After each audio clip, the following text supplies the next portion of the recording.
This is why I would like to ask now Raffaela, because well, we are amongst those who think that one of our core values is the value of solidarity. And the question is how this could be brought in also to implement a progressive European policy, and also in this sense what we discussed and what this morning was raised by Massimo D'Alema, what was brought in also by our keynote speakers this morning and by the President of Mauritius, and this afternoon also at the beginning by Sergei Stanishev. Raffaela, please. Thank you. Thank you very much for the opportunity you gave me to take part in this debate on vision, because it seems that this is a time in which we have only to run to find emergency answer to the crisis, but without a clear vision, the risk is to run, in a vicious circle. And so I think it's a very important debate. Thank you very much. In order to help the discussion, instead of giving answers, I will put you 4 questions. And the first one is, are perhaps peace, global justice, and solidarity values a sort of luxury for good and rich times?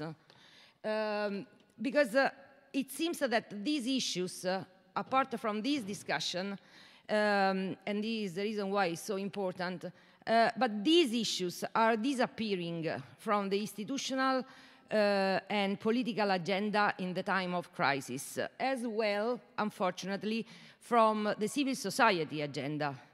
The strongest peace movement in the world, the European one, is silent now. And a bad wind is blowing in our society. The sentence, "we are lucky, we are not Greece," is a very bad slogan, and because it affects even the inter-European solidarity. And so there is a tendency in front of the crisis to close ourselves in our borders, trying to defend ourselves from the others, full of fears. And I think that this is a risk for all of us, politicians, institutions, civil society, academics, and because without a progressive and democratic pressure on these values, the voice of radical rights and populistic forces, which are the other options in front of the crisis, can be stronger. And so for me, I think it's a common challenge to bring inside the anti-crisis agenda the peace, disarmament, human rights, global justice priority as an essential component to deal and to win the internal challenges too. The second question is, tomorrow there will be a special focus on Mediterranean region, but I think that there is a point of principle which is good to debate now. How we have to consider this region, Mediterranean region, which is one of the hottest of the world and where the majority of PIGS countries are. It's a matter of foreign policy, it's a matter of neighborhood, it's a matter of homeland. Perhaps it's the three in the same time. For me, I am Italian, Mediterranean is my homeland, as well as Europe. And I think we should together develop a sort of vision of multicentric Europe, which can consider internal diversity and multiple identities as a richness. Because I think that this vision of multicentric Europe could provide a positive way to come out from the crisis, mainly for the southern countries. And perhaps a Mediterranean community based on equality could be a sort of laboratory for a post-industrialistic way of living and producing, for trying to build up something new in relation between North and South, and the balance between a human being, society, communities, and environment.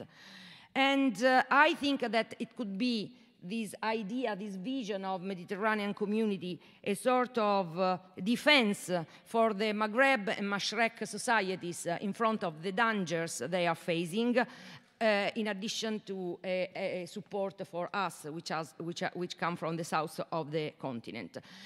On the contrary, it seems that the MED policy is frozen now, and Europe seems to try to impose a sort of impossible homologation.